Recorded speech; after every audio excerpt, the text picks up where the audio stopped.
अब नेक्स्ट हम लोग ये देखेंगे कि जो ये कॉन्स्टिट्यूएंट असेंबली है, इन्होंने किस तरीके से कॉन्स्टिट्यूशन को फ्रेम किया था। देखिए, आप लोग भी सब जानते हैं कि हमारा इतना बल्कि कॉन्स्टिट्यूशन है, तो उसको फ्रेम करने के लिए ऐसा तो है नहीं कि एक ही दिन में बात मान ली गई होगी। किसी ने तो आइडिया दिया होगा और फिर उसको प्रिपेयर किया गया होगा। सो देखिए, सबसे पहली बार ये आइडिया 1934 में दिया गया था। पर्सन का नाम है M N Roy. M N Roy ने आइडिया पुट फॉरवर्ड किया था कि आप जो है कॉन्स्टिट्यूएंट असेंबली बनाइए। और उसके बाद जो हमारी इंडियन नेशनल कांग्रेस है, उन्होंने 1935 के सेशन में अपनी इस डिमांड को मान लिया था। और 1938 में जवाहरलाल नेहरू ने ये चीज डिक्लेयर की थी कि अगर कभी भी इंडिया का कॉन्स्टिट्यूशन बनेगा, इंडिया फ्री इंडिया की बात हो रही है, जब हम इंडिपेंडेंट हो जाएंगे, तब वो कॉन्स्टिट्यूएंट असेंबली एक संविधान सभा के बेस पे बनाया जाएगा। ये आप लाइन लर्न कर लीजिए कि किसने कहा। अब इंडिया की गवर्नमेंट ने मान लिया, लेकिन ब्रिटिश की गवर्नमेंट ने अभी भी इस डिसीजन को नहीं माना था। ब्रिटिश की गवर्नमेंट ने फाइनली इस डिसीजन को कब एक्सेप्ट किया? अगस्त ऑफर 1940 में। 1940 में अगस्त ऑफर में उन्होंने इसको जो है फाइनली एक्सेप्ट किया।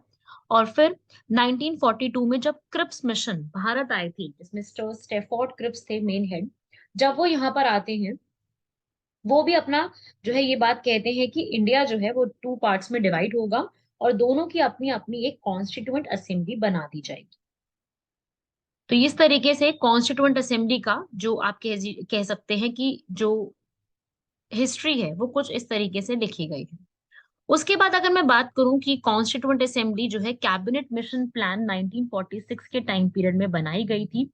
और टोटल स्ट्रेंथ जो है इसकी कॉन्स्टिट्यूएंट असेंबली की 389। प्लीज इसको लर्न कर लीजिए कि कितने नंबर ऑफ पीपल इन्वॉल्व थे। तो वो थे 389। इन 389 में से 296 जो है वो ब्रिटिश इंडिया को दी गई थी, और बची हुई 93 सीट्स प्रिंसली स्टेट्स को दी गई थी।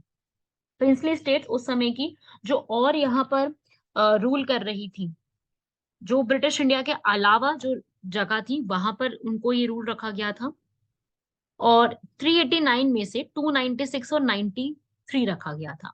अभी 296 की भी अगर मैं डिवीजन की बात करूं, तो 292 और 4 का यहाँ पे डिवीजन है, जो कि बेसिकली इनको पॉपुलेशन के हिसाब से दिया जाएगा कि जिसकी जितनी पॉपुलेशन है 1 सीट पर 10 लाख के ऊपर रखी गई थी। हर 10 लाख जनता के ऊपर एक सीट रहेगी।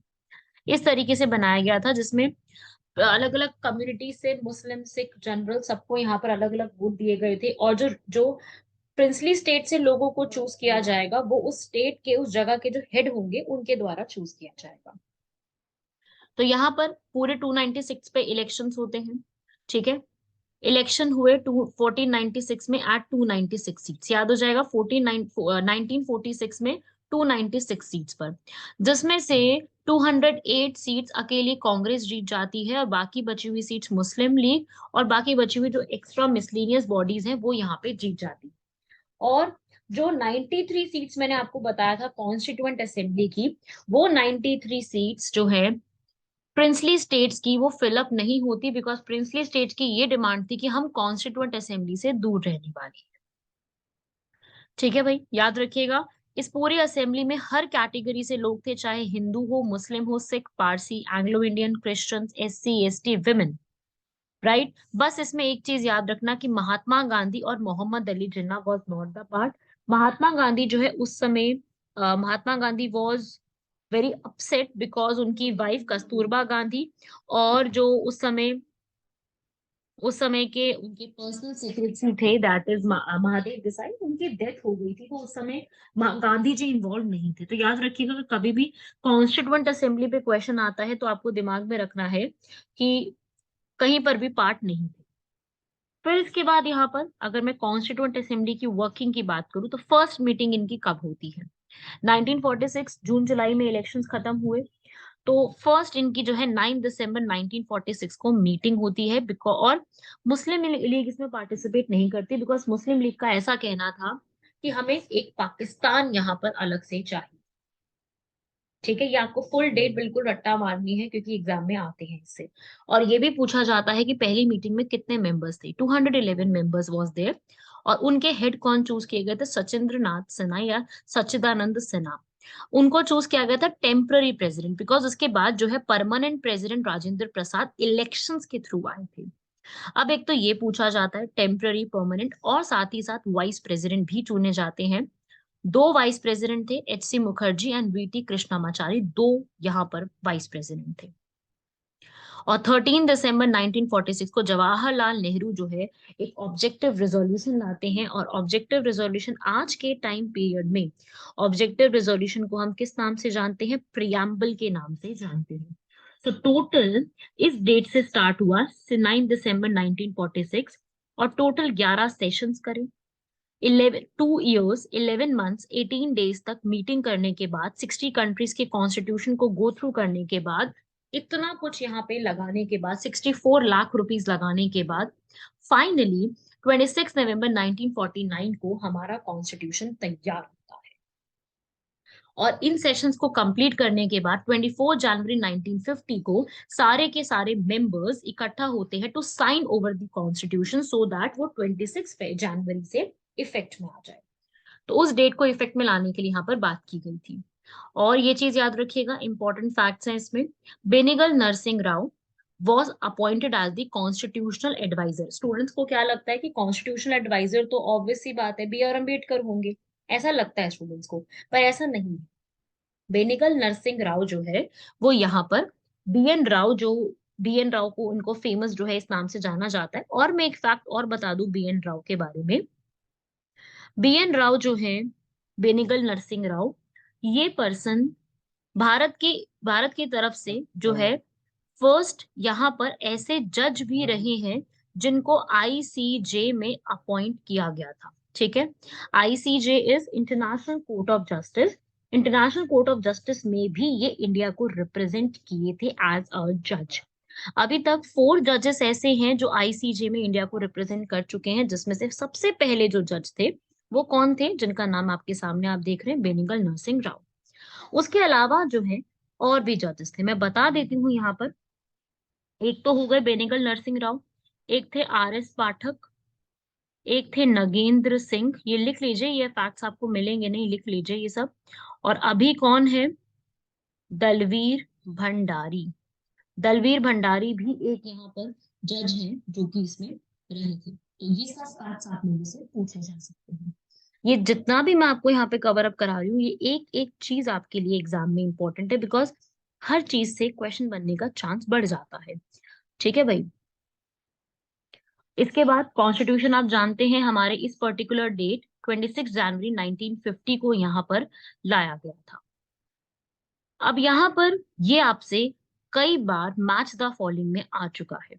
देखिए, ये आपको पांचों पॉइंट्स एकदम अपने मन में याद कर लेने हैं। सबसे पहली चीज, इंडिया की जो मेंबरशिप है कॉमनवेल्थ के लिए, सब जानते हैं कॉमनवेल्थ में इंडिया पार्टिसिपेंट है, म्यांमार नहीं है पर इंडिया है। 1949 में ज्वाइन होते हैं। हमारा जो नेशनल फ्लैग है, झंडा, वो 22 जुलाई 1947 को हम अडॉप्ट कर लेते हैं, जो प्रॉपरली आज हम जो है हमारा तिरंगा झंडा है। और नेशनल एंथम, नेशनल सॉन्ग 24 जनवरी 1950। और हमारे president first doctor Rajendra Prasad. मैं कॉन्स्टिट्यूएंट असेंबली की बात नहीं कर रही, कॉन्स्टिट्यूएंट असेंबली तो अब खत्म हो गई। भारत के फर्स्ट प्रेसिडेंट भी राजेंद्र प्रसाद को इसी पर्टिकुलर डेट को चूज कर लिया जाते हैं। ये पांचों पॉइंट्स आप लर्न कर लीजिए बाय हार्ट, बिकॉज ये पांचों पॉइंट में कई बार मैच द फॉलोइंग में क्वेश्चन आता है। क्यों? क्योंकि स्टूडेंट्स कई बार इसमें कंफ्यूज हो जाते हैं, क्योंकि डेट्स कंफ्यूजिंग है तो कई बार कंफ्यूजन हो जाता है, इसलिए आपको ऐसे ही याद करना जरूरी है। उसके अलावा अब ये एक चीज याद रखिएगा, जितने भी इसमें मेंबर्स थे 289, उसमें से 15 जो है वो फीमेल भी थी।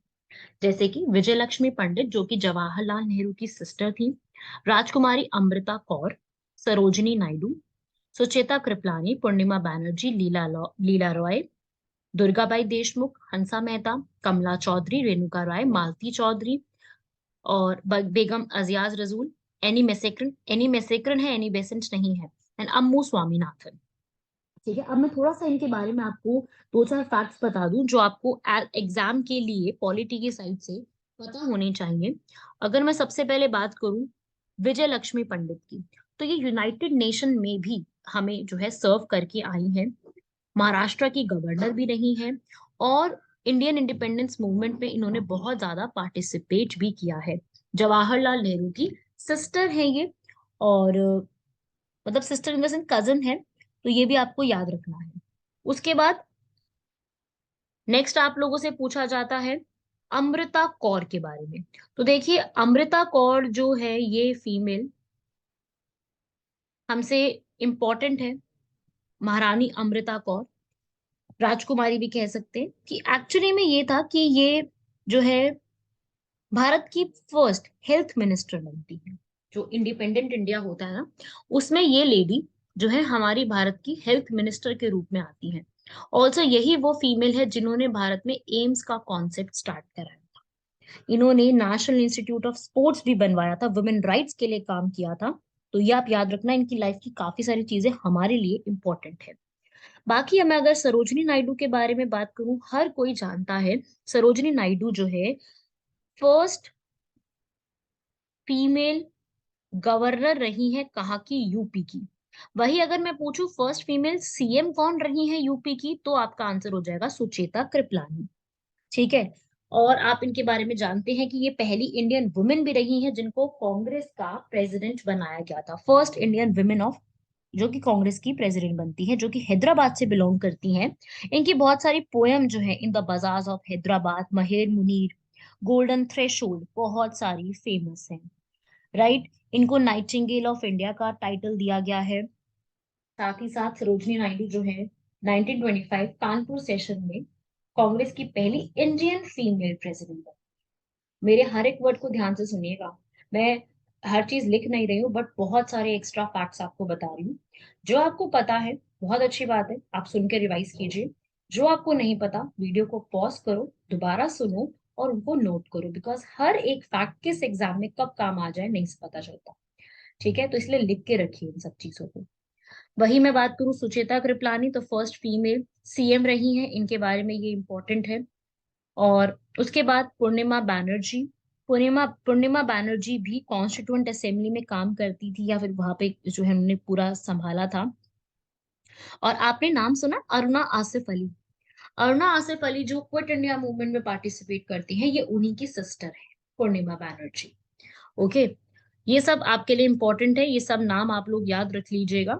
जो इंपॉर्टेंट इंपॉर्टेंट है मैंने वो आपको बता दिए, जिनसे एग्जाम में क्वेश्चन आते हैं। बाकी ये क्वेश्चन जरूर बन सकता है कि 15 फीमेल में से आपसे ये पूछ ले कि कौन सी थी कौन सी नहीं थी। इस टाइप का फैक्ट भी एग्जाम में बन सकता है।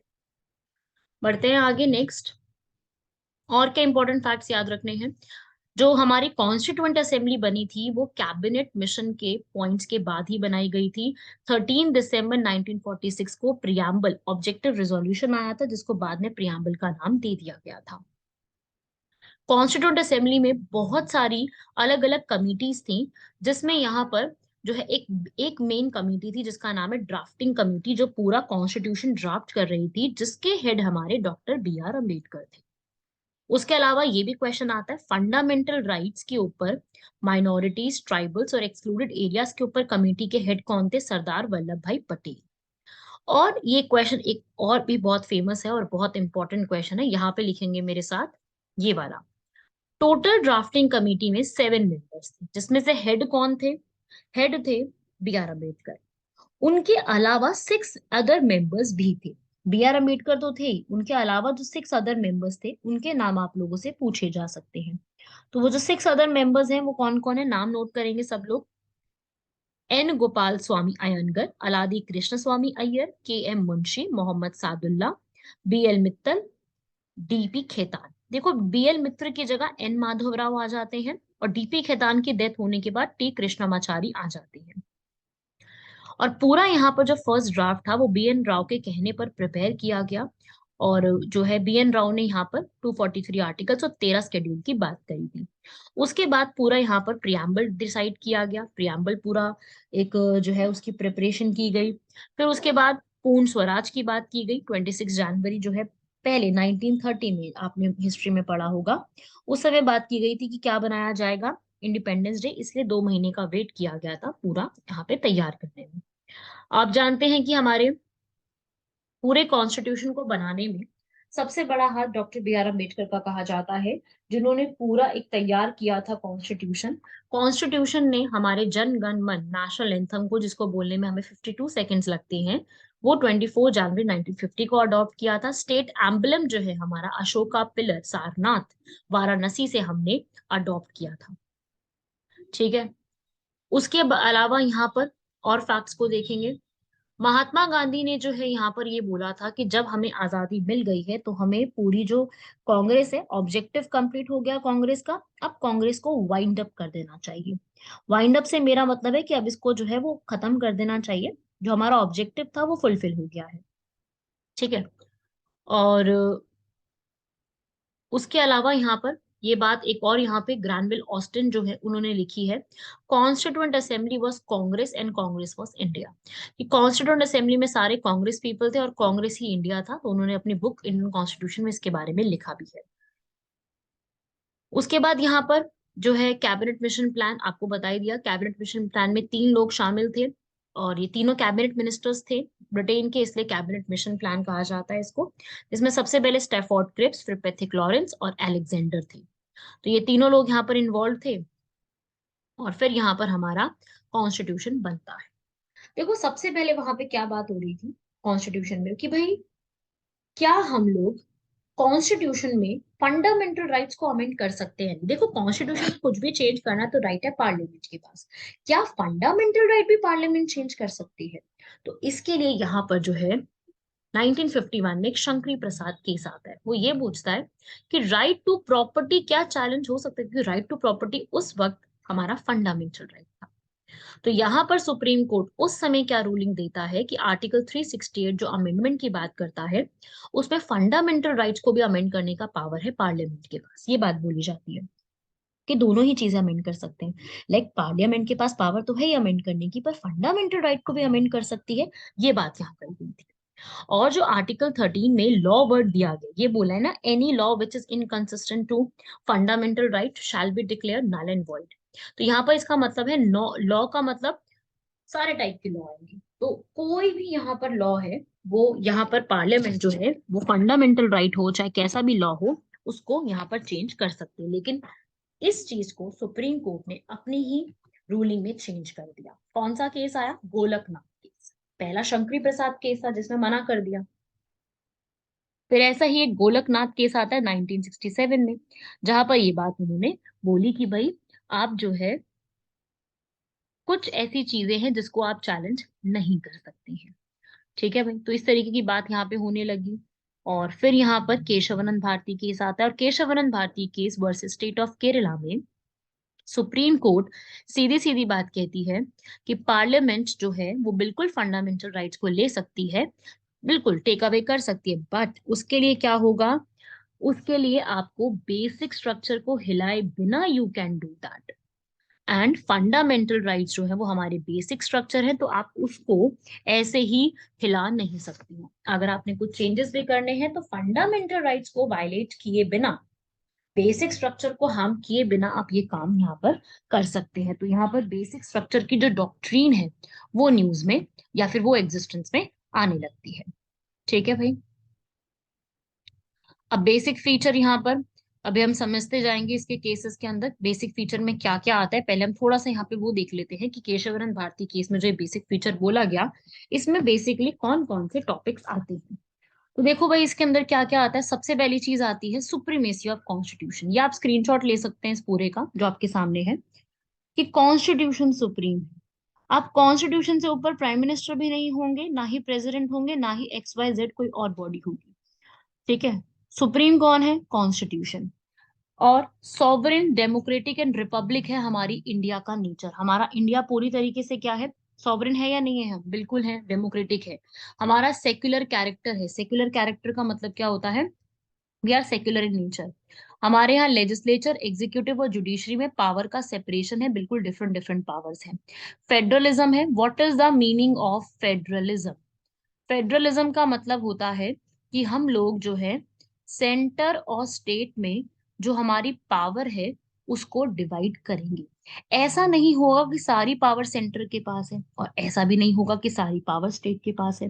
तो यहाँ पर पावर्स का डिस्ट्रीब्यूशन होगा। इसे ही हम कहते हैं federalism. India works on the federal characteristics. कैसे? हमारे पास जो है वो यूनियन की लिस्ट आती है, यूनियन की लिस्ट में आइटम है, हमारे पास स्टेट की लिस्ट आती है, स्टेट लिस्ट के आइटम है, और कुछ ऐसे आइटम्स हैं जो कि कॉन्करेंट है, जिसमें दोनों लॉज बना सकते हैं। तो इस तरीके की हमारे पास देखने को मिलती है। इंडिया की यूनिटी और इंटीग्रिटी भी हमारे पास इसी तरीके की है। वेलफेयर स्टेट, इंडिया के लिए ही सिर्फ काम करना है। जुडिशियल रिव्यू होना चाहिए कि, देखो जुडिशियल रिव्यू का मतलब यही है, जुडिशरी रिव्यू कर सकती है, रिव्यू दोबारा से देख सकती है अगर कोई भी रूल पार्लियामेंट ने पास किया है उसमें चेंजेस की जरूरत है, तो जुडिशरी इसमें इंटरफेरेंस करके उसको ठीक या फिर चेंज करा सकती है। जैसे फार्म बिल आया था ना, पार्लियामेंट ने पास किया, जुडिशरी ने इंटरफेयर किया था, और फिर फार्म बिल वापस भी ले लिए गए थे।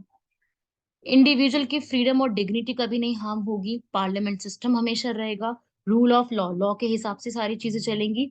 फंडामेंटल राइट्स डीपीएसपी के बीच में बैलेंस यहाँ पर हमेशा रहेगा, कभी भी बैलेंस को डिसबैलेंस नहीं किया जाएगा। Equality, elections, judiciary, parliament, justice, ये सारी चीजें हमारे बेसिक स्ट्रक्चर का पार्ट फॉर्म करते हैं। क्वेश्चन आता है इससे कि बेसिक स्ट्रक्चर, इसमें से क्या क्या चीजें आती हैं, तो ये सब आपको याद रखना है, ठीक है। अब इसमें बहुत सारी कमिटीज थी हमारी, आप यहाँ पर देख सकते हैं मेजर कमिटीज थी ये वाली। कमिटीज यहाँ पे कौन कौन सी है, जैसे कि सबसे पहले union power committee, Jawaharlal Nehru under में थे। Constitution committee, provisional constitution drafting committee, ये सब थे। अब इसमें आप याद रखिएगा एग्जाम के लिए सबसे ज्यादा क्या इंपॉर्टेंट है इसमें, एक तो क्वेश्चन बहुत ज्यादा फंडामेंटल राइट्स और माइनॉरिटीज वाली कमेटी पे आता है, तो ये ए और बी वाले तो बहुत ज्यादा इंपॉर्टेंट है, इसमें कई बार मैच द फॉलोइंग में क्वेश्चन पूछा गया है ऑलरेडी, राइट। तो ये क्वेश्चन कई बार पूछा गया है। उसके अलावा north east, frontier, tribal areas, तो इन सब से भी क्वेश्चन आता है, बट ज्यादातर इंपॉर्टेंट ए और बी वाली कमिटीज हैं, इनके नाम आपको याद रखने हैं। उसके अलावा माइनर कमिटीज देखो काफी सारी हैं, बट इसमें से अगर मैं बताऊं कि एग्जाम के लिए मैक्सिमम इंपॉर्टेंट क्या है बीइंग अ टीचर, तो यहाँ पर आपके लिए सबसे ज्यादा इंपॉर्टेंट जो नेशनल फ्लैग की कमेटी है, इस पे बहुत बार क्वेश्चन आ चुका है कि नेशनल फ्लैग कमेटी के हेड कौन थे, डॉक्टर राजेंद्र प्रसाद। ओके। अलादी कृष्ण स्वामी अय्यर आप जानते हैं, मैंने भी बताया था ये उसकी ड्राफ्टिंग कमेटी के मेंबर थे। पट्टाभी सीतारामैया जो है वो स्टेट रीऑर्गेनाइजेशन कमेटी के मेंबर थे। के एम मुंशी के बारे में भी आपको मैं बता चुकी हूँ।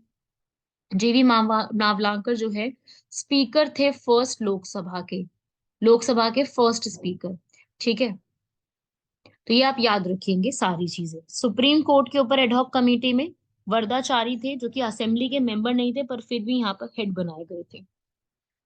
तो ये सब पर्सन से आपसे पूछा जा सकता है इनके बारे में, सीधा सीधा क्वेश्चन बनता है कि कौन से मेंबर थे और कौन से नहीं थे। इनको भी आपने कमिटीज को एज इट इज लर्न करना है।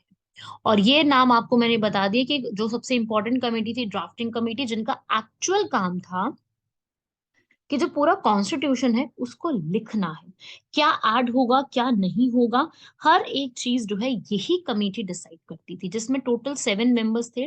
And this is most important, कई बार इसको यूपीएससी ने भी पूछा है, जिसमें यूपीएससी ने इन कमिटीज के लिए क्या लिखा है, इनके लिए यहाँ पर उन्होंने जो है वो ये लिख दिया कि महात्मा गांधी भी और ऐड कर दिए, कि और पूछ लिया क्वेश्चन कि इनमें से कौन से मेंबर नहीं थे, तो महात्मा गांधी मेंबर नहीं थे। जैसे कि मैंने आपको भी थोड़ी देर पहले भी बताया है कि महात्मा गांधी कॉन्स्टिट्यूएंट असेंबली में कहीं पर भी एग्जिस्ट नहीं करते थे। बाकी कुछ इंपॉर्टेंट वन लाइनर फैक्ट्स देख लीजिए। हमारा पूरा कॉन्स्टिट्यूशन बहुत सारे कॉन्स्टिट्यूशन का मिक्सचर है। Ransacking of all the known constitutions of the world, ransacking का मतलब होता है mixture of all the constitutions जो कि वर्ल्ड में एग्जिस्ट करते हैं। और मैक्सिमम हमने गवर्नमेंट ऑफ इंडिया एक्ट 1935 जो मैंने आपको पहले समझाया था वहां से बोरो किया है। और जो फंडामेंटल राइट्स है वो हमने अमेरिका से बोरो किए, डीपीएसपी हमने आयरलैंड से बोरो किए हैं। और जो पूरा कैबिनेट, एग्जीक्यूटिव, लेजिस्लेचर का जो पूरा वर्क होता है वो सारी चीजें हमने कहाँ से बोरो करी है, ब्रिटिश कॉन्स्टिट्यूशन से। बाकी हमने बहुत सारी चीजें Canada, Australia, USSR, France, South Africa, Japan, Canada, इन सब से बोरो किया है। और इसके अलावा यहाँ पर कई बार चेंजेस ऐसे किए गए हैं, हमारी जो स्केड्यूल्स है उसमें से कई बार कई सारी चीजों को हमने चेंज करके ट्रांसफर भी किया है। Let me give you some examples for these things. जो हमने ट्रांसफर की है, या उसमें कोई चीजें जो है हमें पता होनी चाहिए, जो जैसे कि यहाँ पे आप देखेंगे population control, stock exchange, post office, criminal laws, ये सारी चीजें जो है वो कंकरेंट लिस्ट का पार्ट है। तो ये लिस्ट जो है वो भी आपसे पूछी जा सकती है। मैच द फॉलोइंग में कई बार ये चीजें पूछी जाती हैं कि कौन सी लिस्ट में क्या पार्ट है। सबसे ज्यादा जो है family planning, health, education, marriage, इन सब पे क्वेश्चन आते हैं। ठीक है, तो ये सब आपको पता होना चाहिए। बाकी जो स्केड्यूल्स हैं वो थोड़े बहुत हमसे पूछे जाते हैं। तो स्केड्यूल्स लर्न करने की ट्रिक है हमारे पास, जो आप लोगों ने सबने पढ़ी ही होगी। Tears of old PM. T से territories, emoluments, affirmation, Rajya Sabha scheduled areas. O से other scheduled area, federal structure. इस ओ से ऑफिशियल लैंग्वेज, जो कि हमारे भारत में 22 है। एल से लैंड रिफॉर्म, डिफेक्शन लॉ, जो कि 10 स्केड्यूल है। Defection law 52nd amendment act के थ्रू ऐड किया गया था। P for panchayat, M for municipality. इस तरीके से हमारे पास टोटल जो है 12 स्केड्यूल्स है। ओरिजिनली 8 थे, 4 बाद में ऐड किए गए हैं। और ये जो 4 ऐड किए गए हैं, ये सब्सिक्वेंटली जो है विद टाइम इनको ऐड किया गया है, जब जब जरूरत लगी इनको ऐड किया गया। शेड्यूल्स कुछ नहीं है बेसिकली, अगर जो चीज हमने पार्ट्स में लिखनी मिस आउट कर दी है, वो हमने स्केड्यूल्स में लिख करके पूरा कंप्लीट कर दिया, क्योंकि हमें भी जरूरत है कि हम पूरा हर चीज के बारे में लिख करके एक्सप्लेन करें, तो उसको हमने लिख करके यहाँ पर एक्सप्लेन कर दिया है। राइट, यहाँ पे आप देख सकते हैं जो है 7 स्केड्यूल में लोकल गवर्नमेंट का भी टॉपिक है, पंचायती राज, म्युनिसिपैलिटी, जो कि स्टेट लिस्ट में ही आता है। क्रिमिनल प्रोसीजर पूरा कंकरेंट लिस्ट में आता है। स्टेट लिस्ट में प्रिजन्स का मैनेजमेंट करना, पुलिस का मैनेजमेंट करना है। मैरिज, डिवोर्स और अडॉप्शन, ये सब कुछ कंकरेंट लिस्ट में ही पूरा लिखा हुआ है। तो ये सब आपको याद रखने हैं। बाकी 5th और 6th शेड्यूल की अगर मैं बात करूं, 5th और 6th शेड्यूल जो है वो स्केड्यूल ट्राइब्स के ऊपर बात करता है कि स्केड्यूल ट्राइब्स का फंक्शनिंग जो है वो कैसा होना चाहिए। स्केड्यूल ट्राइब्स जो काफी सारे न्यूज में रहते हैं, वो भी किस तरीके से काम करेंगे, उसमें क्या क्या प्रोविजंस होने चाहिए, वो सब चीजें ऐड कर दी गई हैं। राइट, तो इसमें ही हम लोग यहाँ पर अभी ये सारे जो आप आर्टिकल्स देख रहे हो अभी आगे आएंगे, इसलिए मैं अभी इसको स्किप कर रही हूँ, क्योंकि अभी इसको आगे मैं आपको बताने वाली हूँ। अब हम स्टार्ट करते हैं हमारे कॉन्स्टिट्यूशन के सबसे पहले पॉइंट से, और सबसे बेसिक पॉइंट से हम इसको स्टार्ट करते हैं। तो सबसे पहली चीज हमारे कॉन्स्टिट्यूशन की है, जो हमें कॉन्स्टिट्यूशन की समरी देती है, उसे हम कहते हैं प्रियम्बल। समझेंगे सब लोग मेरी बात, पूरा का पूरा कंसंट्रेशन सिर्फ वीडियो में रखिए। अगर आप आसपास कुछ और काम कर रहे हैं तो स्टॉप करके समझो, हमेशा के लिए याद रहेगा, ये गारंटी मेरी है।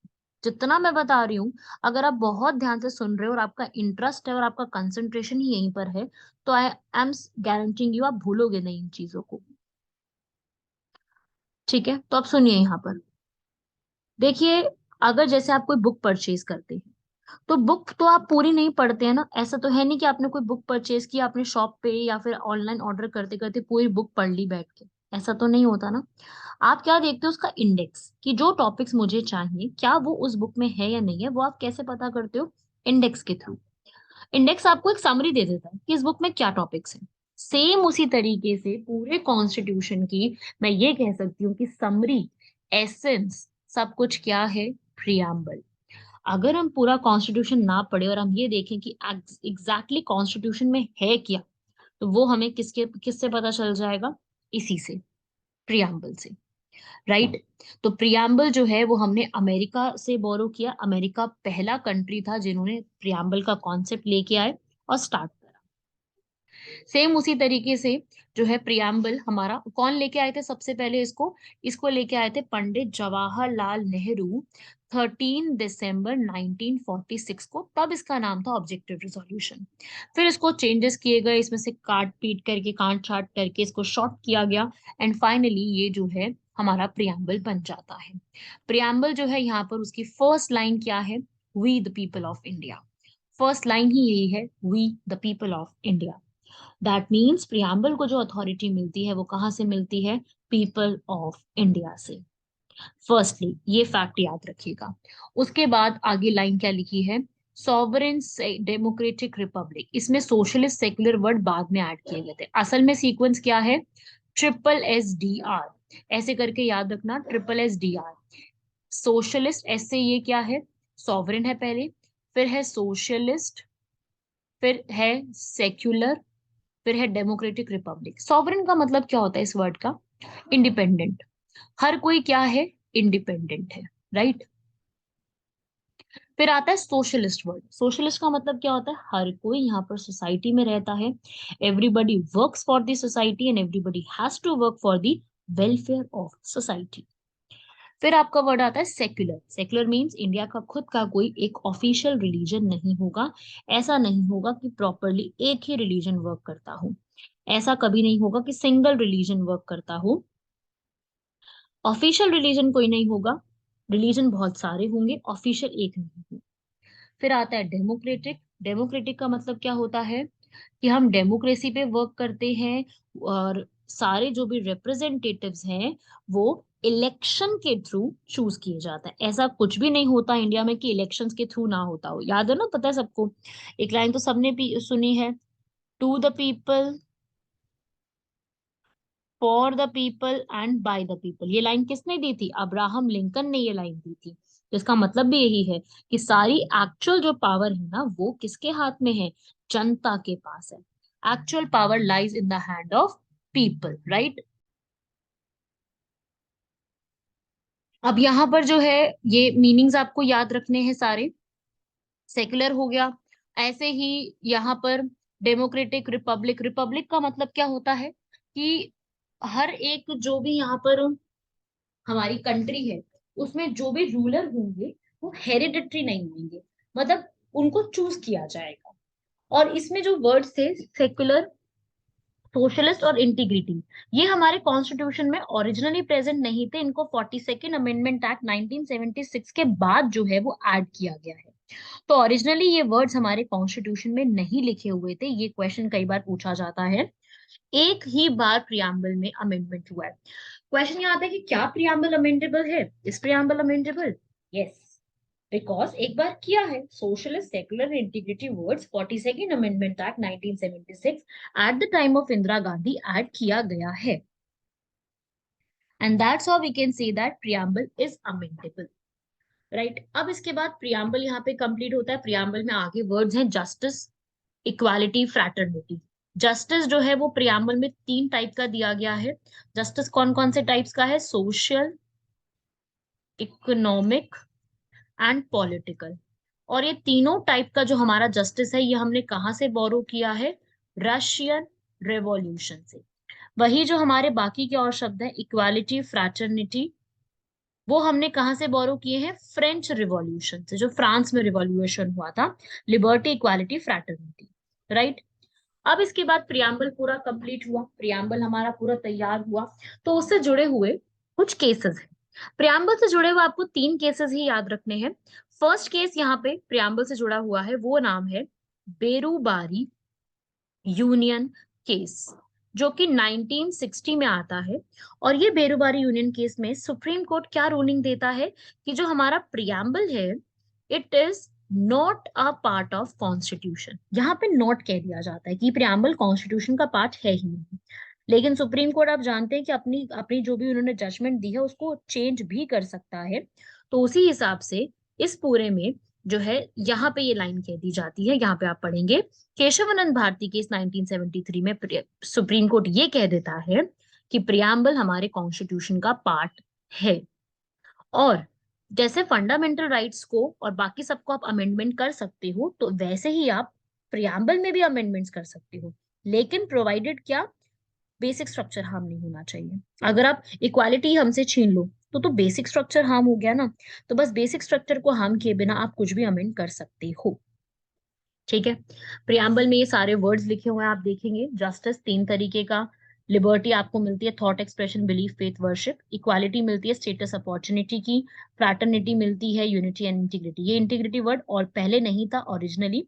और कभी मैं अगर बोलती हूँ ओरिजिनली, ओरिजिनली से मेरा मतलब है इस डेट का, जब प्रियम्बल लागू हुआ था या फिर कॉन्स्टिट्यूशन लागू हुआ था। ओरिजिनली से ये डेट है, इसके बाद से चेंजेस आने शुरू हुए, ठीक है। तो ये वर्ड्स आप याद रखिएगा। और अभी का स्टेटस क्या है कि हम preamble is a part of constitution and preamble को आप अमेंड भी कर सकते हो, लेकिन बेसिक स्ट्रक्चर को हार्म किए बिना ये सारी चीजें की जा सकती हैं। ठीक है भाई। सो प्रियम्बल जो है आप ये कह सकते हैं कि हमारे पूरे कॉन्स्टिट्यूशन की फिलॉसफी, फंडामेंटल वैल्यूज, सब कुछ यहाँ पे दिया हुआ है। सर अलादी कृष्ण स्वामी अय्यर, याद है ये पर्सन जो है ड्राफ्टिंग कमेटी के मेंबर थे, ये भी जो है यहाँ पर इन्होंने प्रियम्बल के लिए बोला था कि प्रियम्बल जो है, जो हम सोचते हैं और जो हम यहाँ पे सपना देखते हैं उससे बहुत बड़ा प्रियम्बल है, प्रियम्बल ने हमें बहुत सारी चीजें दी हैं। और ऐसे ही प्रियम्बल से जुड़े हुए और भी शब्द बहुत से लोगों ने बोले, कोट्स, एक्चुअली कोट समझते हैं ना, कोट यहाँ पे कई सारे दिए गए हैं। जैसे कि एक कोट ये याद रखेंगे आप, N.A. पालकीवाला, उन्होंने प्रियम्बल को identity card of the constitution कहा है। N.A. पालकीवाला कौन है? केशवानंद भारती केस में जो केशवानंद भारती थे उनके लॉयर है N.A. पालकीवाला, इन्होंने ये बात बोली है। ऐसे ही K.M. मुंशी, याद है अभी ड्राफ्टिंग कमेटी के मेंबर थे, इन्होंने क्या बोला है कि जो हमारा प्रियम्बल है ये हमारा हॉरोस्कोप है, हॉरोस्कोप ऑफ कॉन्स्टिट्यूशन। ऐसे ही एक और पर्सन है सर अर्नेस्ट बेकर, इन्होंने बोला है कि प्रियम्बल जो है वो हमारा की नोट है ऑफ कॉन्स्टिट्यूशन। कॉन्स्टिट्यूशन का की नोट क्या है? प्रियम्बल। ये बात किसने बोली है? अर्नेस्ट बेकर ने। तो ये फैक्ट्स भी आप लोगों को सारे याद रखने हैं। प्रियम्बल है ये सारा कुछ। और ऐसे ही एक CGI रहे हैं भारत के मोहम्मद हिदायतुल्लाह, इन्होंने यहाँ पर क्या बोला है कि प्रियम्बल जो है वो डिक्लेरेशन है यूएसए की। जैसे प्रियम्बल जो है वो हमारे ही यूएसए जैसी डिक्लेरेशन के हिसाब से लगती है, पर उससे बहुत ज्यादा बड़ी चीज है, राइट। अर्नेस्ट बेकर का भी याद रखेंगे, अभी आपको मैंने लिखवा दिया, की नोट ऑफ कॉन्स्टिट्यूशन, अपनी book principles of social and political theory, उन्होंने में इस चीज के लिए बोला है। ये आप पढ़ेंगे यहाँ पर। सोशलिस्ट वर्ड, सेकुलर वर्ड ये बाद में ऐड किए गए हैं, राइट। और प्रियम्बल की फर्स्ट लाइन्स आप रीड कर सकते हैं, मैंने आपको बता दिया। जो है पीपल जो है यहाँ पर, ये जो है हमारे कॉन्स्टिट्यूशन में पीपल्स नहीं लिखा हुआ, पीपल ऑफ इंडिया लिखा हुआ है। ठीक है। और SR बोमाई केस आया था 1994। ऐसे एक और केस आया था LIC ऑफ इंडिया केस, जो कि 1995 में आया था। इन सभी केसेस में ये बताया गया कि प्रियम्बल जो है it is an integral part of constitution, काफी इंपॉर्टेंट इंटीग्रल पार्ट है, राइट। ऐसे आप यहाँ पे और पढ़ सकते हैं, KM मुंशी ने हॉरोस्कोप बोला है। पंडित ठाकुर दास भार्गव ने ये बोला है कि preamble is a most precious part, it is a jewel set in the constitution, it is the yard stick with which one can measure the worth of constitution. हमारा कॉन्स्टिट्यूशन पूरे देश में हमारे लिए क्या वर्थ रखता है वो ये सब प्रियम्बल बता सकता है। तो प्रियम्बल के ऊपर ये सारी बातें हैं, सब कुछ याद रखना है, पूछा जाता है इनसे। अब यहाँ पर अगर मैं इंडिया के गवर्नेंस सिस्टम की बात करूं, पहले आपका प्रियम्बल ओवर हुआ, अब हम बात करेंगे यहाँ पर इंडिया की गवर्नेंस की। देखिए हर जगह पर यहाँ पर एक वर्ड दिया गया है स्टेट, प्रियम्बल के बाद समझेंगे स्टेट को। हमारी स्टेट का मतलब क्या है? हमारे भारत की सारी जनता, पॉपुलेशन, टेरिटरी, पूरा एरिया, पूरी गवर्नमेंट, और गवर्नमेंट और पूरे एरिया की सॉवरनिटी। सॉवरनिटी का स्ट्रिक्टली मीनिंग होता है इंडिपेंडेंस होना, राइट। इंडिया 1947 से पहले स्टेट नहीं था, क्योंकि सॉवरेन नहीं थे ना हम। अब हम क्या हो गए हैं? सॉवरेन हो गए हैं। तो आपसे क्वेश्चन आता है पॉलिटी में, स्टेट में क्या क्या चीजें शामिल है? तो अपनी पॉपुलेशन होनी चाहिए, एक वेल डिफाइंड एरिया होना चाहिए जो कि इंडिया का है, एक रिस्पॉन्सिबल गवर्नमेंट होनी चाहिए, जैसे अभी गवर्नमेंट रूल कर रही है, स्टेट में अलग रूल कर रही है, सेंटर में अलग रूल कर रही है, एंड ऐसे ही सॉवरेन होना चाहिए। तो 1947 से पहले हम स्टेट्स नहीं थे, क्योंकि हम सॉवरेन नहीं थे, इंडिपेंडेंट नहीं थे, आजाद नहीं। अब हम क्या हो गए हैं? आजाद हो गए हैं। और यहाँ पर हमें इंडिया में पार्लियामेंट मिलती है, जुडिशरी इंडिपेंडेंट है, अपने तरीके से डिसीजंस लेती है, सुप्रीम कोर्ट, हाई कोर्ट, और फेडरलिज्म देखने को मिलता है। जैसे हम कह सकते हैं कि इंडियन कॉन्स्टिट्यूशन हमारा बहुत ज्यादा, बहुत ध्यान से बनाया गया है, राइट। तो अब यहाँ पर हम समझते हैं कि पार्लियामेंट्री गवर्नमेंट मतलब कैबिनेट मतलब रिस्पॉन्सिबल गवर्नमेंट है, जो अपने सारे एक्शन, अपनी सारी चीजों के लिए, लोगों के लिए रिस्पॉन्सिबल है। ठीक है, तो हमारा जो गवर्नमेंट सिस्टम है वो इसी तरीके से काम करता है। देखो, गवर्नेंस सिस्टम दो तरीके का हो सकता है, एक पार्लियामेंट्री और एक प्रेसिडेंशियल। इंडिया पार्लियामेंट्री फॉलो करता है क्योंकि यहाँ पर हमारा पार्लियामेंट सिस्टम चलता है, लोकसभा राज्यसभा पूरा चलता है। ठीक है, सो अपने इंडिया में accountability, transparency, rule of law सब फॉलो किया जाता है। ऐसा नहीं है कि सिर्फ एक ही सिंगल रूल चल रहा है या कोई ट्रांसपेरेंसी नहीं है सारी चीजों में, सब कुछ यहाँ पे चलती है। और अपनी खुद की एक ब्रांचेस है, लेजिस्लेटिव ब्रांच है। लेजिस्लेटिव का मतलब होता है कि एक पार्लियामेंट है जो रूल बनाती है, एग्जीक्यूटिव है जो उसको लागू करती है, और जुडिशियल है, और काउंसिल ऑफ मिनिस्टर्स है, पूरा ऐसा है। और प्रेसिडेंशियल फॉर्म में क्या होता है कि सारी एग्जीक्यूटिव पावर सिर्फ प्रेसिडेंट के हाथ में होती है, जो कि प्रेसिडेंट ही वहां पर हेड ऑफ स्टेट और हेड ऑफ गवर्नमेंट दोनों होता है। जबकि इंडिया में क्या है, हेड ऑफ गवर्नमेंट प्रेसिडेंट नहीं है, प्राइम मिनिस्टर है। राइट, मानते हो ना इस चीज को? तो ये है इंडिया प्रेसिडेंशियल नहीं, पार्लियामेंट्री फॉर्म को फॉलो करता है। ऐसी कुछ टर्म्स आपसे पूछी जाती हैं, जैसे कि फर्स्ट टर्म है मोनार्की। मोनार्की बहुत पुरानी है, जहाँ पे एक ही पर्सन के हाथ में सारी रूल होता है। जैसे रॉयल फैमिलीज का रूल होता है ना, कि एक ही पर्सन का रूल है, उनके बाद जो उनके बेटे होंगे या बेटी होंगी या उनके सन इन लॉ होंगे वही रूल करेंगे। इसे हम कहते हैं मोनार्की होना। क्राउन सिस्टम होना, जैसे ब्रिटेन में होता है। एरिस्टोक्रेसी, जिसके अंदर पॉलिटिकल पावर सिर्फ फ्यू पीपल के हाथ में है। मोनार्की टाइप की ये चीज है, लेकिन इसमें क्या होता है ना कि कुछ लोगों के पास पावर होती है।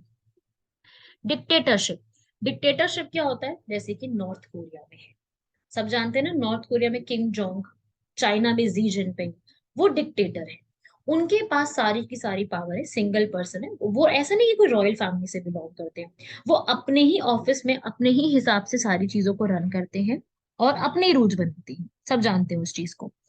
और इंडिया में है डेमोक्रेसी। हम बहुत खुश हैं, हम बहुत फॉर्चुनेट सिटीजन्स हैं कि हमारा जन्म इंडिया जैसे पवित्र स्थान पे हुआ है। एंड यहाँ पे डेमोक्रेसी होती है, जहां पर actual power is in the hands of people. People decide करते हैं कि किसको चूज किया जाएगा। तो ये हमारा डेमोक्रेसी का एक इम्पोर्टेंट फीचर कहलाता है। सो इंडिया अभी जो है इस तरीके का ही फॉर्म करता है, इसको भी आप याद रखिएगा। ये सब चीजें आपसे पूछी जाती है। यहाँ इस पूरे के पूरे जो आप सामने देख रहे हो, इसमें यही चीजें लिखी हुई हैं कि डेमोक्रेसी जो है वो पीपल हैव द राइट कि वो अपने रिप्रेजेंटेटिव्स को चूज करेंगे, वही अपने हिसाब से पूरा वर्क करते हैं, चूज भी करते हैं, लोगों की पार्टिसिपेशन रहती है, और इसी तरीके से काम करते हैं। इंडिया का कॉन्स्टिट्यूशन फ्लेक्सिबल भी है, रिजिड भी है। फ्लेक्सिबल और रिजिड से मेरा मतलब ये है कि आसान भी है चेंज करना, मतलब कर सकते हैं चेंज। तभी तो आज तक अगर हम बात करें, हमारे पूरे कॉन्स्टिट्यूशन में 100 टाइम्स जो है वो चेंजेस आ चुके हैं। चेंजेस भी हमें करना अलाउड है, लेकिन ऐसा नहीं कि बस यू चेंज कर दिया ऐसे ही बैठे बैठे। उसमें बहुत सारे आपको प्रोसेस से गुजरना होता है। कई बार आपको सिंपल तरीके से चेंज हो जाएगा, कई बार आपको 2/3 मेजोरिटी चाहिए होती है, और कई बार आपको स्टेट से भी परमिशन चाहिए होती है। तो तीन तरीके से चीजें चलती हैं। तो हम कह सकते हैं कि हमारा कॉन्स्टिट्यूशन फ्लेक्सिबल और रिजिडिटी दोनों का मिक्सचर कहलाता है। राइट, तो रिटन कॉन्स्टिट्यूशन है हमारा, अभी हम उसके बारे में पढ़ेंगे। एक आप चीज याद रखिएगा, एक बहुत इंपॉर्टेंट कॉन्सेप्ट मैं समझा रही हूँ। हम कहते हैं इंडिया फेडरल है, बिल्कुल मानते हैं इंडिया फेडरल है, क्योंकि यहाँ पर जो पावर का डिवीजन है वो सेंटर के पास भी है, स्टेट के पास भी, स्टेट में भी आगे पंचायत, म्युनिसिपैलिटी, इन सब के पास भी है। लेकिन पूरी तरीके से नहीं है।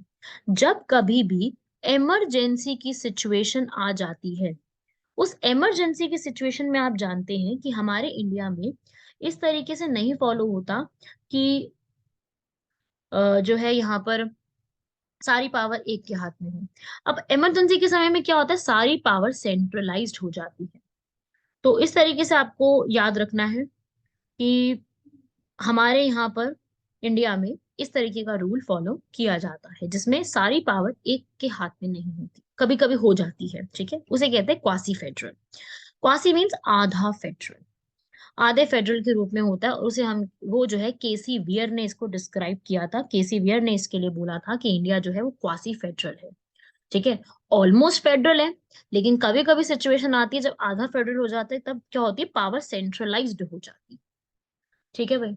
और इंडिया में जो हमारे प्रेसिडेंट है वो डायरेक्टली चूज नहीं किए जाते हैं, वो इनडायरेक्टली चूज किए जाते हैं। ओके, यही आप याद रखिएगा। फेडरल सिस्टम हमारे इंडिया में ही सूट करेगा, और क्वासी फेडरल को मैंने आपको समझा दिया यहाँ पर इसका मीनिंग क्या है।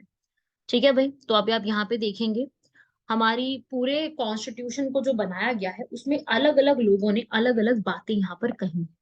एग्जाम्पल के लिए मैं अगर बात करूं कि जो हमारा 10th शेड्यूल आया, 10th शेड्यूल क्या है, जो हमारा यहाँ पर एंटी डिफेक्शन लॉ है, राइट। एंटी डिफेक्शन लॉ जो हमारा बनाया गया है, उसमें राजीव गांधी, जो एंटी डिफेक्शन लॉ क्या होता है, दल बदल कानून, जिसमें क्या होता है कि आप दल बदलते रहते हैं, एक से दूसरे दल में जाते रहते हैं, तो उस तरीके से ये दल बदल कानून जो है उसके रिस्पेक्ट में ये लाइन राजीव गांधी, क्योंकि उनके समय में आया था 85th amendment act, sorry 52nd amendment act 1985 में। तो वहां पर राजीव गांधी ने क्या बात बोली थी, first step towards cleaning up public life. बहुत अच्छी लाइन थी। फिर केसी वियर ने यहाँ पर जो है वो क्वासी फेडरल बोला। मॉरिस जॉन्स ने बार्गेनिंग फेडरलिज्म बोला। ग्रैनविल ने कोऑपरेटिव फेडरलिज्म बोला, जो कि नीति आयोग भी काम करते हैं, नीति आयोग भी कॉपरेशन से काम कर रही है ना, पूरे तरीके से दो जो है सेंटर और स्टेट के बीच में कॉपरेशन बना के काम कर रही है। ऐसी अर्नेस्ट बेकर ने बोला, आपको मैंने बता दिया। और सीजीआई जो है हिदायतुल्लाह, उन्होंने प्रियम्बल के लिए बोला, ये मैंने आपको लिखवा दिया। पार्ट 3 है जो हमारा फंडामेंटल राइट्स, उनको मैग्ना कार्टा बोला गया है। डीपीएसपी में केटी शाह ने पायस सुपरफ्लाइज बोला है, और ये बोला है कि cheque on a bank payable only when the resources permit. मतलब क्या है कि डीपीएसपी जो है ना, वो एक ऐसे प्रोविजंस हैं जो मैं बताऊंगी अभी आगे, कि अगर सरकार के पास रिसोर्सेज होंगे ना तभी अवेलेबल होंगे, क्योंकि डीपीएसपी नॉन जस्टिसेबल है। अगर डीपीएसपी सरकार इन्फोर्स नहीं करती है तो केस नहीं कर सकते गवर्नमेंट में। तो एक तरीके से तो वो चेक हो गया ना, जब बैंक अलाउ करेगा तभी आप उसमें से चेक निकाल सकते हो, अदरवाइज नहीं कर सकते। तो वही है डीपीएसपी भी। ठीक है। और ऐसे ही डीपीएसपी के लिए नसीरुद्दीन ने एक लाइन बोली थी, no better than the new year resolution which are broken on the 2nd of January. ये एक तरीके से वो रेजोल्यूशन है जो आप 2nd जनवरी को ब्रेक कर देते हो। होता है ना, 1st जनवरी को सब रेजोल्यूशन लेते हैं, ऐसा करेंगे वैसा करेंगे, और जब 2nd जनवरी आता है तो भूल जाते हैं उसको कि हमने डिसाइड क्या किया था। उसके बाद केसी वियर ने manifesto of goals and aspirations कहा है डीपीएसपी को। टीटी कृष्णमाचारी ने वेरिटेबल डस्टबिन ऑफ सेंटिमेंट्स कहा है, लोगों के सेंटिमेंट्स का एक डस्टबिन है। पायस एस्पिरेशन आइवरी जेनिंग्स ने कैबिनेट सिस्टम के लिए। कॉन्स्टिट्यूशनल डिक्टेटरशिप हृदयनाथ कुंजरू ने फाइनेंशियल ऑटोनॉमी ऑफ स्टेट्स। ये सब जो है अलग अलग टर्म्स जो है यहाँ पे यूज की गई, आप इसमें रीड कर सकते हो। एल जे लस्की ने pivot around the entire governmental machinery revolves, ये बात बोली है। इस तरीके से जो है ये शब्दों को इस्तेमाल यहाँ पे किया गया है। ये जो आपको टर्म्स है ना, ये भी आपको याद रखनी है कि इस टाइप की टर्म्स जो है इन्होंने यूज करी है, क्योंकि कई बार एग्जाम्स में यू विल फाइंड क्वेश्चन कि आपको एक टर्म दे देंगे, एक आपको फ्रेज दे देंगे, कोट दे देंगे, और आपसे पूछा जाएगा कि ये कोट किसने कहा है। तो ये भी आप इसमें पूरा इसको लिख लीजिए, इस पूरे को नोट कर लीजिए कि किसने किस लाइन के बारे में बोला है।